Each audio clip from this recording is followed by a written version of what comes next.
हम इस वक्त मौजूद हैं रणधीर यादव की पत्नी बबली यादव के पास, जो जिला पंचायत सदस्य हैं वार्ड नंबर 46 से। इनके पति की निर्मम तरीके से हत्या कर दी गई। हत्या के बाद भी लगातार इन्हें धमकियां मिल रही हैं और अभी तक जो सरकार ने वायदे किए थे पति की मौत के बाद, वो भी पूरे नहीं हो सके हैं। तो आइए उनसे बातचीत कर जानने की कोशिश करते हैं कि आखिर क्या कुछ वजह रही है और अब पति की मौत के बाद कैसे उनका जीवन चल रहा है। सबसे पहले तो ये जानना चाहेंगे कि आप जिला पंचायत सदस्य भी हैं, जी। चुनाव भी सर पर है, जी। तो किस तरीके से तैयारी चल रही है और क्या कुछ पति के जाने के बाद कितना संघर्ष है आपके जीवन में? देखिए, संघर्ष तो बहुत ज़्यादा है क्योंकि जो हमारे कमाने का ज़रिया था, जो मतलब बच्चों का देखभाल करने वाले वो तो हैं नहीं। फिलहाल मुझे अकेले ही करना पड़ रहा, जो भी करना पड़ रहा है। और रही बात इस घटना की, तो बहुत ज़्यादा बच्चे भी डिस्टर्ब हैं, हम भी डिस्टर्ब हैं। और सरकार की तरफ से जो भी बोला गया, किसी की तरफ से कोई मदद नहीं मिली अभी हमको। ना ही किसी चीज़ की, ना ही पैसे की, या ना ही हमारा सामान ही जो उनके साथ था, गाड़ी में जो था। गाड़ी भी कल मिली है, तो पूरी तरीके से गाड़ी डैमेज है, अंदर पूरी जली है। और बैटरी वगैरह, टायर वगैरह सब बदल चुके हैं, सब पंचर हैं, क्योंकि गाड़ी में भी 2-3 लाख का खर्च है। और बाकी ना ही राइफल मिली है। और वो लोग अगर रिमांड पे भी लिए गए, बोला है पुलिस ने कि रिमांड पे लिए गए, 12 घंटे के लिए बस लिए गए थे। और 12 घंटे में मुझे भी नहीं उनसे मिलवाया गया। और उन्होंने राइफल के विषय में तो जाहिर सी बात बताया होगा कि राइफल कहाँ है। उनके पास नया फोन लिए थे, 80-80 हजार का फोन था, वो फोन था, नगद पैसे थे, बाकी जो चैन वगैरह वो सब तो चलिए कोई बात ही नहीं है। लेकिन राइफल तो हमारी कम से कम उनको पता होना चाहिए कि कहाँ है, क्या है, कहाँ फेंके, क्या अगर समुद्र में फेंके, वो लोग बोल रहे समुद्र में फेंक दिए, नदी नहर में फेंक दिए, जहां भी फेंक दिए, तो पुलिस का काम है ना ढूंढना। पुलिस की तरफ से हमको किसी भी चीज की कोई मदद नहीं मिल रही है, ना ही सरकार तरफ से। अगर हमारा यहाँ नहीं सुनते हैं, तो हम माननीय मुख्यमंत्री योगी जी के पास जाएंगे, उनसे गुहार लगाएंगे। अगर वो भी नहीं सुनेंगे, तो हम बच्चे लेके वहीं बैठे रहेंगे। हम क्या करेंगे बताइए। हमारा अभी चुनाव भी सर पे है, क्षेत्र भी, पूरा क्षेत्र वाले फुल सपोर्ट कर रहे हैं, लेकिन अब क्षेत्र में जाने के लिए हमको गाड़ी चाहिए, हमको 4 लोग चाहिए, क्योंकि धमकियां भी मिल रही, बराबर धमकियां घर पे आके लोग बोल रहे हैं कि किस तरीके की धमकियां मिल रही धमकियां मिल रही हैं कि घर में बैठ जाइए और चुनाव मत लड़िए। ये सब बोला जा रहा है कि आप अपने घर परिवार बच्चे देखिए और क्षेत्र में मत टहलिए, क्षेत्र में मत जाइए। लेकिन क्षेत्र के लोग हैं, वो कह रहे हैं मैं अपना वोट खराब कर दूंगा, मतलब वोट नहीं दूंगा किसी है? आपके को। पति की जो राजनीतिक विरासत है वो 52 गांवों की है, जी जी। उसको लेकर के किस तरीके से उन्होंने तैयारी की थी और आपके सामने कितना चैलेंज है उस विरासत को संजो कर रखने में? देखिए, चैलेंज तो बहुत ज़्यादा है, बट मुझे इस चैलेंज से डर नहीं, क्योंकि हमारा परिवार, जनता हमारा परिवार है। वो पूरा, ये बच्चे से लेके बुजुर्ग तक हमारे साथ हैं। तो उस परिवार, मेरा वो जनता जो है, वो मेरा परिवार मेरे साथ है, तो हमें किसी चीज़ की अब टेंशन नहीं है।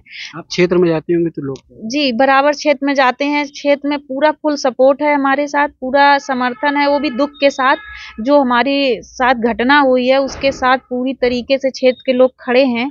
और वो बोल रहे हैं अगर सरकार से नहीं मदद आपको मिलती, तो हम लोग इकट्ठा करेंगे पैसे एक-एक घर से, लेकिन आपको चुनाव लड़ाएँगे। वो लोग तो ये तक बोल रहे हैं। लेकिन बाकी और तो हमको ये फिलहाल डर नहीं है, धमकियों से हम डरने वाले हैं नहीं, क्योंकि जो हमारे पति बो के गए हैं, उसको काटेंगे हम ही, दूसरे को हम काटने तो नहीं देंगे, क्योंकि उनकी मेहनत है। अगर हम ऐसा करेंगे, हम बैठ जाएंगे डर के, तो उनकी आत्मा को भी शांति नहीं मिलेगी। वैसे भी पुलिस की तरफ से या किसी की तरफ से उनको शांति तो नहीं मिलने वाली है, क्योंकि भटक रहे हैं सब कुछ। उनके जब जो आरोपी हैं, वो कुछ कुछ हो ही नहीं रहा उनके साथ, एक थप्पड़ नहीं लगी उनको। उनको इतनी बुरी तरीके से, गाड़ी आप देख लेंगे तो आपको पता चल जाएगा कितनी बुरी तरीके से उनको मारा गया होगा, क्योंकि गाड़ी को ऐसे एक एक चीज अंदर का तोड़ दिया गया है। बाकी सारा टूटा है, खोलने के लिए जो है वो शायद वो कोशिश करते रहे होंगे, गाड़ी के अंदर जो भी हो। तो उसमें भी, गाड़ी में भी बहुत दिक्कतें हैं उनकी। अच्छा, जो जब आप क्षेत्र में जाती हैं तो जी। आपको लेकर के महिलाओं की सिंपैथी भी होती है, क्या कहती हैं, किस तरीके से जी, आपसे बातचीत इतनी होती है, कुछ मतलब बस कुछ नहीं, उनके मुँह से यही निकलता है कि तुम घर में बैठे रहो, मत परेशान हो। मैं सपोर्ट कर रही हूँ, मैं साथ में खड़ी हूँ, क्योंकि एक औरत को ही समझ सकती है। बहुत अच्छा सपोर्ट है उन लोग का, बहुत अच्छे हैं सब, बहुत सपोर्ट कर रहे हैं। बच्चों के लिए भी, बच्चों से भी जानते हैं, उनके अब पिता नहीं है तो कैसा उनको फ़ील हो रहा होगा। मेरे साथ बिल्कुल अपने एक छोटी बहन के तरीके, जो महिलाएँ हैं एक छोटी बहन के तरीके मेरे साथ बिहेव कर रही हैं, और जो माताएँ हैं वो एक बिटिया के तरीके, एक बहू के तरीके, जैसे करना चाहिए ऐसे सब बहुत अच्छा क्षेत्र में सपोर्ट है।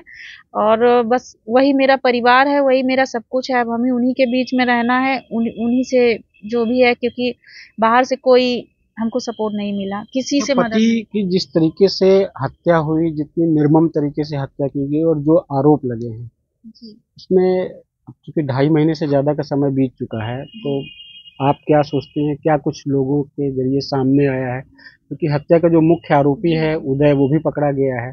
जी, शायद राम सिंह या जो उदय की सास है उसको ज़मानत भी मिल चुकी है।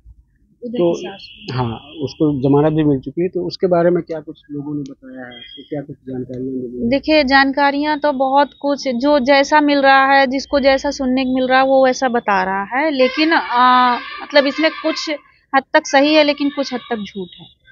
इसमें कुछ हद तक सही भी है, लेकिन कुछ हद तक झूठ है, क्योंकि जितना उनको बोला जा रहा है उतना ऐसा है नहीं। क्योंकि अगर बोल रहे हैं तो फिर ठीक है, अगर जो बोल रहे हैं उनके पास सबूत हो तो वो सबूत ला के दिखाएं, क्योंकि मुझे तो ऐसा कुछ समझ में नहीं आया है।